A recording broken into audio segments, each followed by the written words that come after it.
Good morning, everyone. Today's Friday. There's snow in New York City.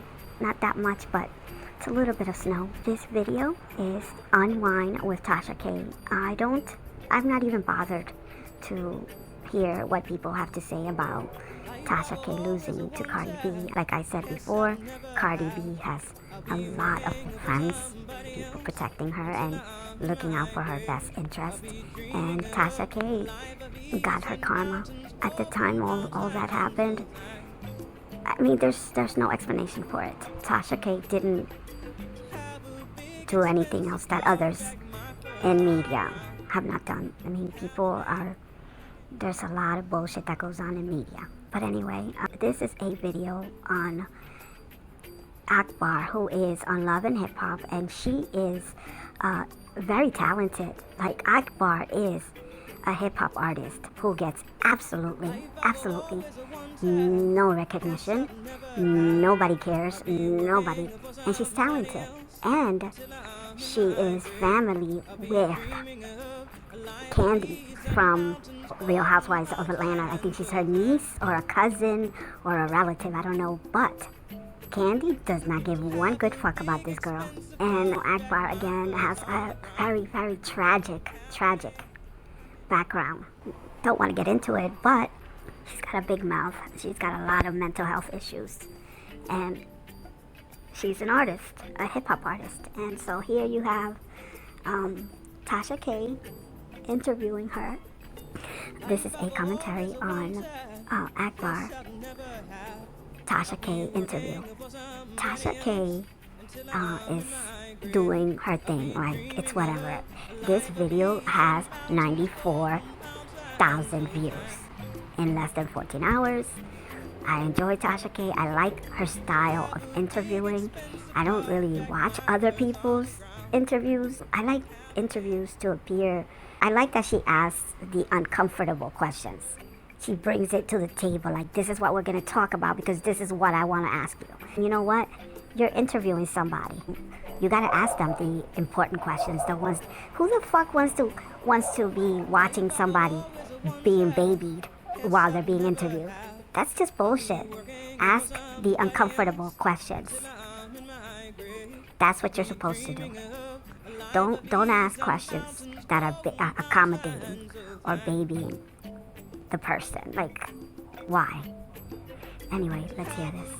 All right, so you are from Atlanta. We did talk about that. Atlanta, Georgia. Okay, now, bringing here in Atlanta. Child, it was, my mom had 5 kids. I didn't know who my dad was. My mom left us in the house for like 2 weeks with no food. My brothers and we had to steal food for us because she was on drugs and stuff. So defects found it. Okay, so her mom was a drug addict who had 5 children. Her mom was a drug addict. She was neglected as a child and didn't know who her father was. Again, Akbar's mother was a drug addict. Where is the shock? My uncle them had a lot of money. Like, my uncle them was like kingpin. My auntie did like 10 years fed time. And my great aunt, which is Millie Ann, she took me and my sister in, and her sister got my other sister. Okay, so the children of the siblings in her house were scattered and spread amongst the family. It's very sad when you have, that type of upbringing, but nobody's life is perfect. There are children who grow up in bad situations. A lot of humans grow up in bad circumstances and they're still good people and successful, so nobody really knows. But yes, Akbar had a very hard, traumatic upbringing. So it was my auntie Millie Ann. She had like 7 kids, and she took me and my other sister Jelly in, because my nickname is Sunshine. Oh, okay. And that's like 9 kids in a 3-bedroom apartment. Yeah, that's pretty rough. That's pretty rough, right? Yeah. Damn, Candy, you didn't give one good fuck about your relatives. Lord Jesus. My auntie did the best she could, and I always will love her for that. Is she still alive today? Yeah, she is. Okay, shout out to Auntie. Okay. She's just going through a lot, she deal with a lot of, because she's getting older, and a lot of sickness come up on her.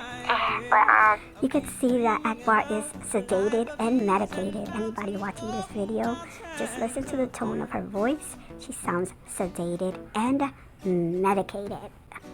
And I don't really even talk to her enough like I should because I hold things for her too.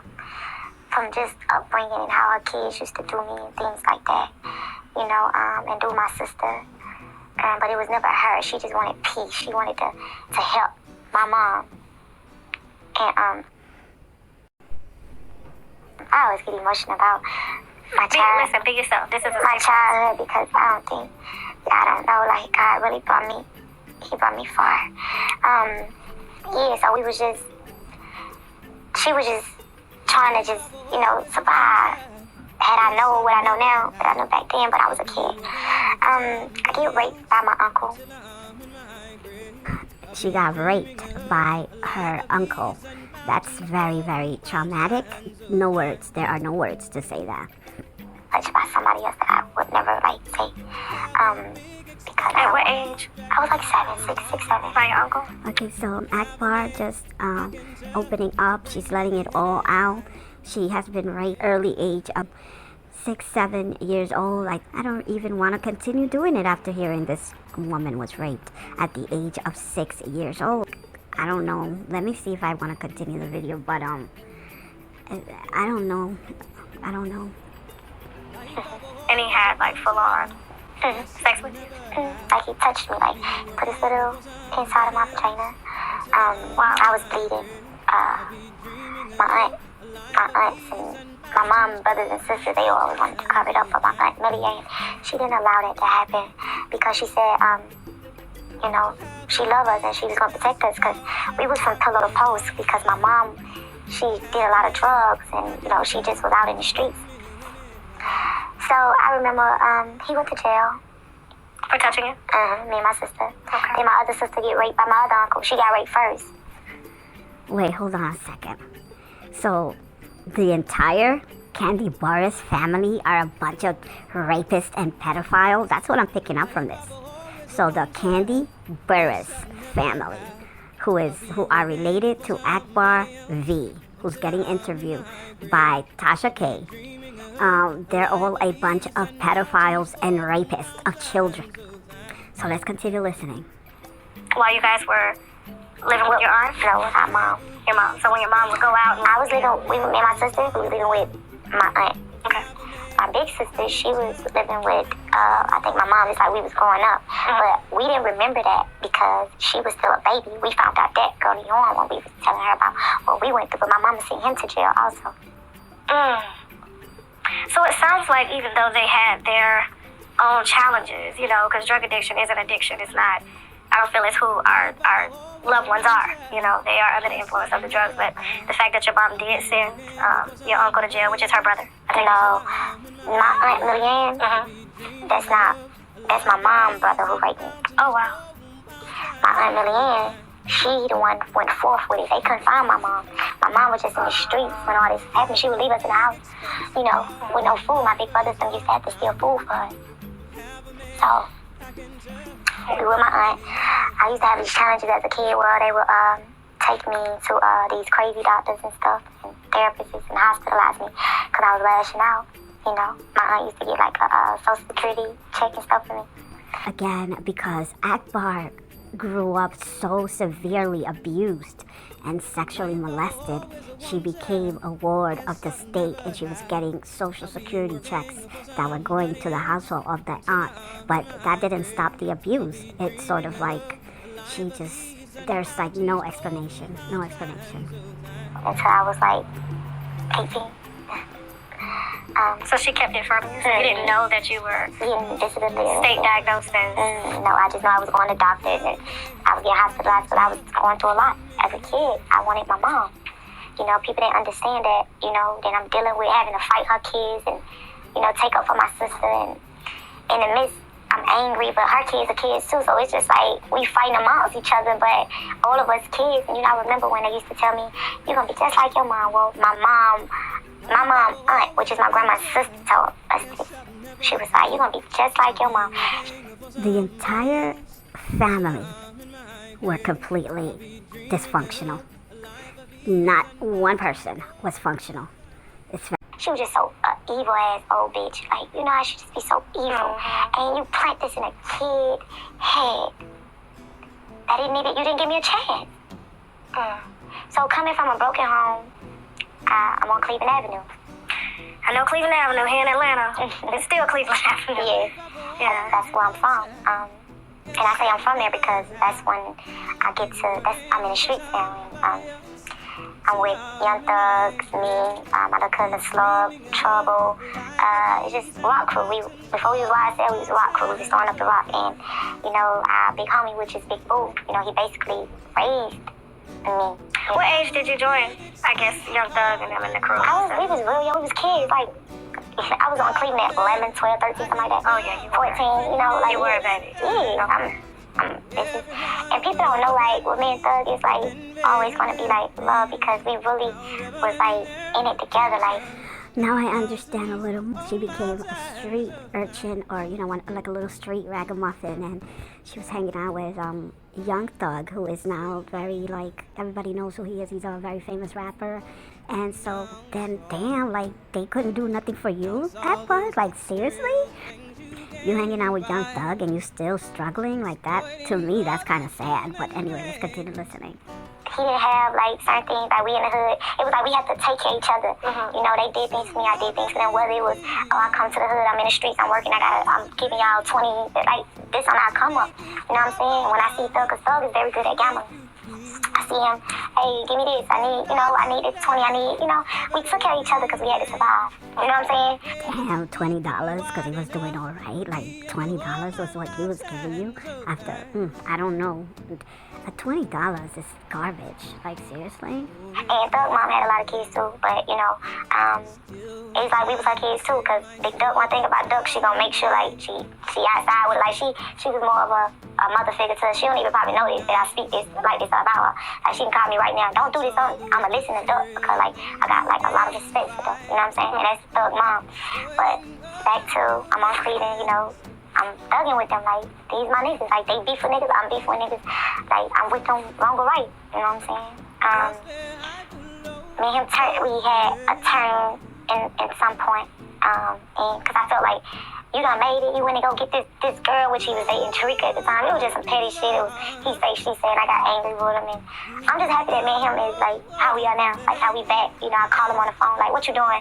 You know, he basically, I went up to him and told him, I need your help. I need you to help me. And I was like, all right, if you need publishing some of my pub, I'll give you that. And for him to say, I don't want nothing, I'm just going to help you, that was just everything. You know what I'm saying? Okay, so at some point when Young Thug made it into, like, celebrity status and fame, they kind of drifted apart, and she was like, damn, like, you're up there and I'm still down here. But with time and effort, I guess, you know, she had to put in her own work, and she reached out to him, and now they're in better terms, and he's actually trying to help her with her music. So that's what I got from it. But anyway, let's continue. I lay down my life for Thug right now, to this day. Like, I love him. Like, people don't really understand, like, that loyalty and love. How you gonna lay down your life for a man that already got a woman? Like, seriously, this poor girl has mental problems. Like, for real. For real. For me, it's a different type of love because, you know, we all we had, you know what I mean? Like, you know, and that's how I looked at it. You know, regardless of what we done argue, fight, whatever, like, that's my family. You know what I'm saying? The streets, you gotta understand, like, I wasn't just a girl that just saying I'm rolling with niggas. I'm with whatever they with, like, you know what I'm saying? Like, it's at a point where it was like, it was real beef going on in my hood, like, real beef, and this is nigga beef, and I'm in it, and I don't give a fuck, I'm ready to die about it. As I grow up going to therapy, I'm like, that ain't what I need to do. I'm thinking like that, that's how I'm thinking. Like, I ain't going to no fucking therapist, I'm not crazy. Do you still think that way? I don't think that way now.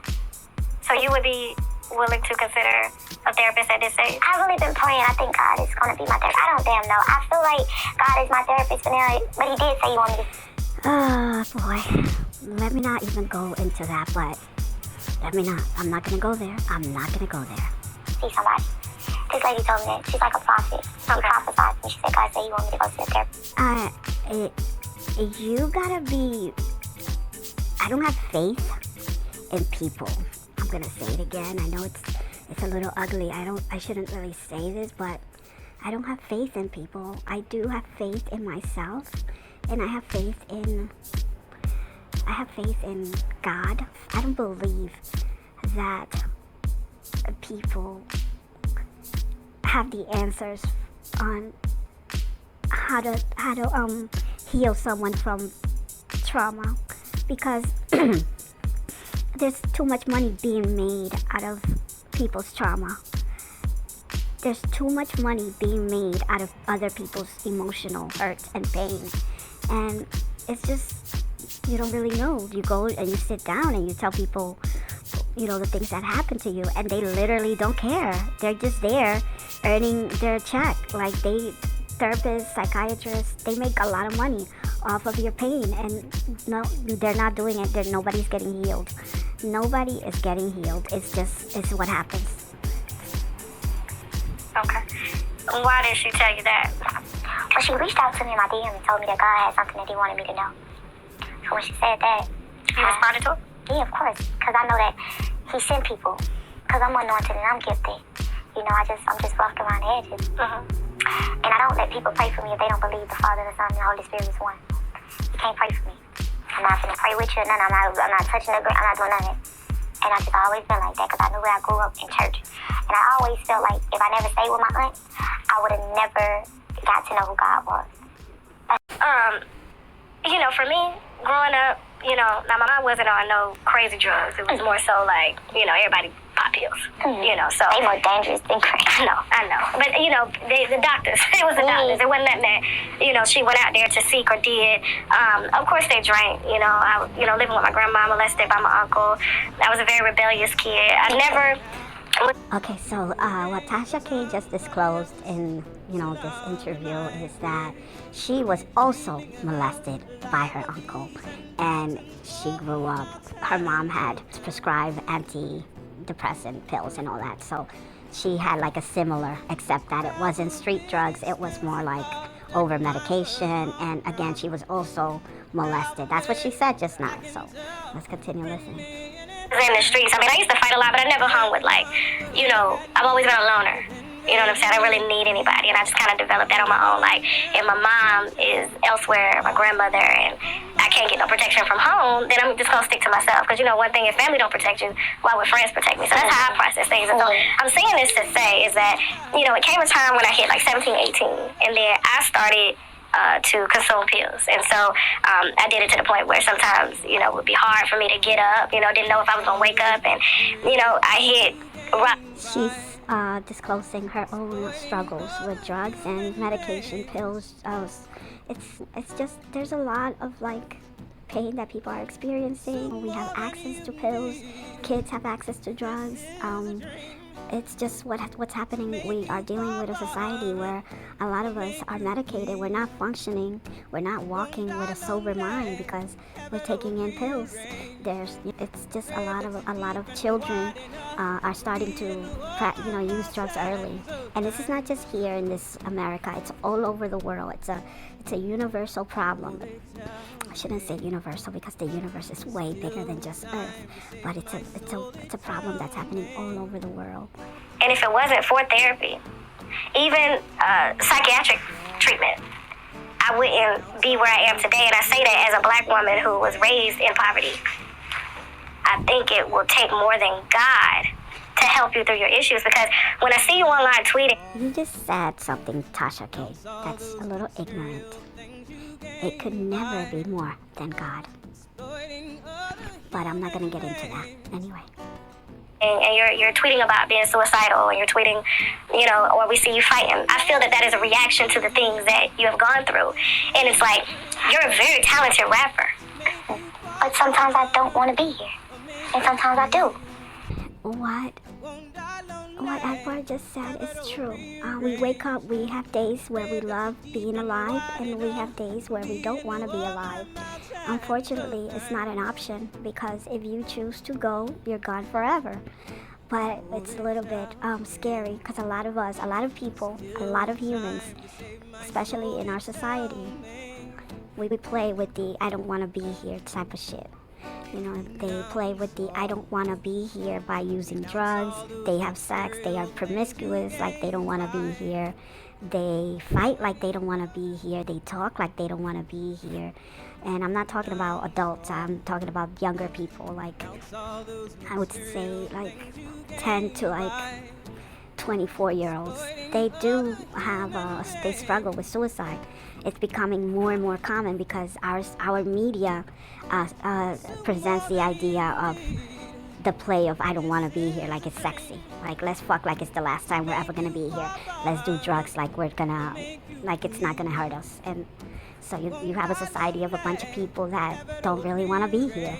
But then again, like she said, they wake up one day and they're like, oh, I think I want to be here. And then the next day, like, oh, I think I don't want to be here. And then the next day, it's like, oh, I think I want to be here. So it does happen. It's like I go through that and I fight with it because people will have you feeling like you're unworthy. I'm like, what are you? And that's the enemy, and I know that, and I always overshadow. Okay, I'm gonna say this again. Park is not that smart. Maybe she is smart, but some of the things she says, like, first of all, it could be because of all the trauma that she's experienced, why she feels the way she feels, but nobody makes you feel any way. You allow that feeling to, penetrate you. Like, no one can make you feel anything. Nobody can make you feel anything. It's just something that happens. Someone can say something, but if you're not taught how to, people's words mean absolutely nothing. What do I mean when I say that? Well, just because someone thinks you are worthless, it does not make you worthless. It means that's how they feel about, maybe that's how they feel about you. That means they might feel about themselves that way, but what matters is how you feel about you. That's what matters. How you feel about you, not what others are thinking, because the way the world works is only what you think matters. If you live your life wanting to make other people happy or believe what other people feel about you, it's not going to be a good life. You got to love yourself. You got to really think about what I think is what matters. You got to look out for yourself first. It's the truth. But I believe that is something that is taught to children. I think it's very difficult to learn how to respect and love yourself if you were not taught to do that. Again, if you're not taught to love yourself and respect yourself, and that your opinion of yourself is more important, then if you're not taught that, it's very difficult to learn it at a later date. Like, I always keep going, and my pastor say, plead the blood of Jesus over, and that's what I try to do, because me and my pastor, we like this. I talk to my pastor about everything. And sometimes I feel like to be with God is better than to be here. But then I realized that I have 5 kids that need me, and I don't want them to even go through not one thing that I went through growing up. You know what I'm saying? It's been a long road where I wasn't in their life because I was scared to be a mom because I didn't want to mess up. I didn't want to fuck up my kids. Let me put y'all with people that I feel like would be the best for you, at that time, because I'm in the streets, I'm thugging, having babies by niggas that don't even love me. I'm thinking that it's love. Nigga beat my ass. I'm thinking that it's love because this is the environment I'm growing up in. You know what I'm saying? I'm coming from a broken home, abusive home, so automatically you're thinking that's what you got to deal with and go through, right? I end up, this year I got all my kids, I'm going to court with one of them. Congratulations on that. Thank you. What are their ages? My kids' ages? Yes. Child, 15, 13. You got a 15-year-old? 11-year-old, yep. I got a 9-year-old, and I got a 7-year-old. Wow. Is that 5? How many boys and girls? We don't need to put their names out. I got 4 boys, 1 girl. Wow. Okay. And you got them all back this year? Mm-hmm. I'm going to court now for my 11-year-old. Okay. His grandma is trying to fight me. I had to give a lawyer $10K to go to court and leave my son. My son need to be home with his mom. And it's about a money situation because, she want to put me on child support. And I'm feeling like if you can't provide for my son, just give me my son. What do you need? You know what I'm saying? I'm just tired of people, trying to take advantage. I appreciate you for doing what you did, being in my kid's life when I couldn't, provide and do things, but I'm able now. Just give me my son. And it's I feel like with her, she's been an evil bitch. No disrespect. Okay, so just by her saying that, what she just said, it shows that she's still in that same space of not necessarily being a good mom, because you would just call the people that are taking care of your son the person that's been mothering your child, because you have not been able to mother your child. You called her an evil bitch, and that in itself is unacceptable. And you know what? I kind of think she did get her children back, but I don't know. I don't know. Pun intended, but it's you want money. That's what it boils down to. You want money. I make sure I get money every month for my son. You taking me to court because you want more money. I call, I say I need to get him for this weekend. Every time I want to get him this weekend, it's always a problem. It's always he got something to do. I say, well, his brothers and sisters want to see him. It's always something. And it's at a point that I don't even want to deal with it no more because I'm going to end up putting my foot up her. Oh, no. I hope whoever is watching this sends this to the judge. Point that I don't even want to deal with it no more because I'm going to end up putting my foot up her throat. And I'm trying not to do that. I'm trying to be like a better person. But people like that make it hard for me. But then I have to pray. And I say, God, you know, I'm a God-fearing woman. I pay my tithe and like, I'm talking about every coin I get, I give God 10% of my, whatever. I don't care what I get, God get 10%. And I love God. But when I'm in my flesh, it's different from my spirit. Again, this is a commentary on the Akbar TashaK interview. Let's hear this. The Akbar doesn't have a full deck. She's dealing with a lot. Because when I'm in the spirit, I can prophesy and do all that because I'm anointed. But when I'm in my flesh and I'm doing things of the world, it's like I'm just... What she's managed to do, for anyone that's listening, she has two personalities. Clearly, I think she has a personality disorder, and what she's done is there's a part of her that's evil, and she calls her the flesh. And then there's the good part of her, which is the spiritual part. So, but she says, when I'm in my flesh, which that's when she's being Akbar, the bitch. And then when she's in her anointed, that's the good part. It's bullshit. It's doing different things, you know, and the Bible speaks about that. About the spiritual mind and the carnal mind, you know, and we fall short every day of his glory. But at the same time, you know, I became a celebrity. I became, you know, famous. And it's, oh, you have to walk like this and you got to do this and you got to do. But what if I don't want to do that and walk like that?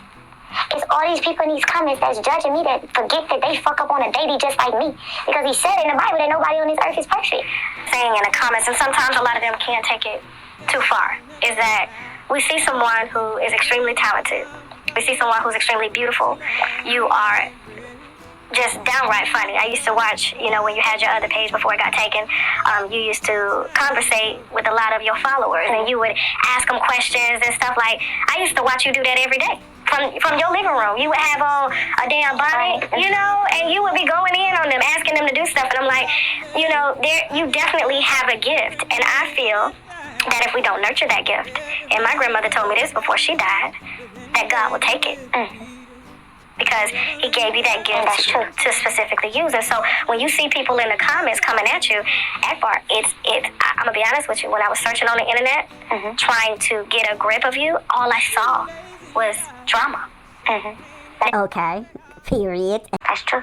You know, and it's like, I know you want people to see you as who you are, which you say is a very giving person.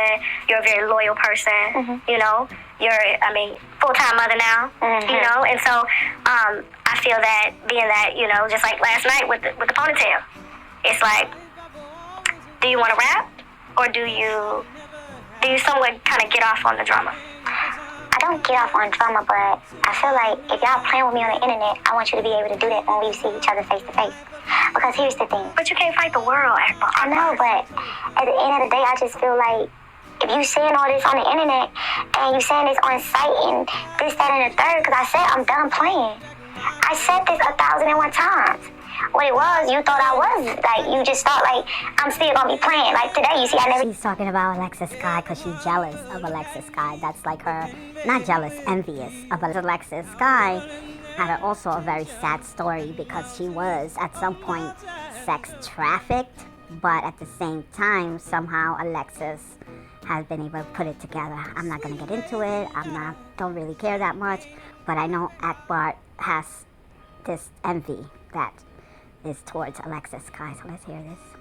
even got on live and said nothing. I didn't do none of that. I did what I did because I'm tired of playing with y'all. You know, when I get on the internet and I argue with people, they just look like they just do this for clout. They do this for the internet. I'm not no internet bitch, but I'm dealing with a lot of internet girls. You get what I'm saying? So you can't say I'm a bully to someone that started and mentioned my name. If we don't fuck with each other, just leave me the fuck alone. I don't speak on you. Don't come for my kids and think that I'm a spare yours. My kids go to school just like y'all kids. Nobody came for her kids. She's lying. My kids have to deal with bullying just like y'all kids. What make y'all kids different than my children? I I'm gonna defend them and go all. I'm ready to die by my kids and go to jail too. And I'm going back and forth with bitches, right? Do y'all ever think to say, why is she doing this on the internet with these bitches? Like, what happened? What is this? You know what it is? It's loving hip hop made people look at me as she just trauma. But did they really not know that a lot of things happened and a lot of these things was going on because a bitch trying to take care of her family? Because of you.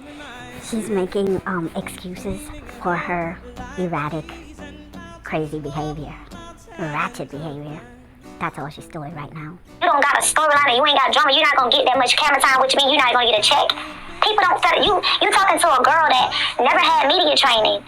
I never had artist development. I come from the streets to TV. When Mona came and got me, I was still in my hood on the block trying to make it. Rapping, going to the studio, getting on Instagram, making music, like, was already popping. Nikki was already following me. Meek, Queen Latifah, all these people was already following me before I ever touched the television stage. You get what I'm saying? But you gotta understand, it's certain things that go on behind these scenes that people just looking at TV because it's a facade. All this shit is a facade. Now, what I can say is, after last night, there's no need for me to say or do anything to this child.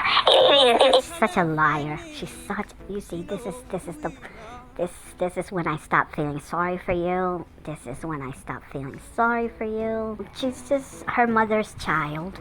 It is what it is. I know you pussy. I know you punk fake. I'm really thinking that you're gonna stand on what you said on this internet. I said 2021 ended. I'm not doing nothing else on the internet. I actually went in a song and I said, I can't wait to see y'all bitches outside. Y'all thought I was just playing when I said what I rap. I rap what I live. This is reality. Now, do I take full accountability of Drama Do overshadow my talent? Yes, it does. But do y'all understand that I don't have the proper tools to take off with this? You can have talent, which everybody and their mom know I can rap.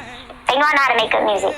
But if you got a team that's not 100% focused, I can do all the things that I can do. Alright, I'm willing to challenge anybody. I can do this for a whole year, 2 years straight, no drama, straight music. And I can show y'all that I'm focused on the music, right?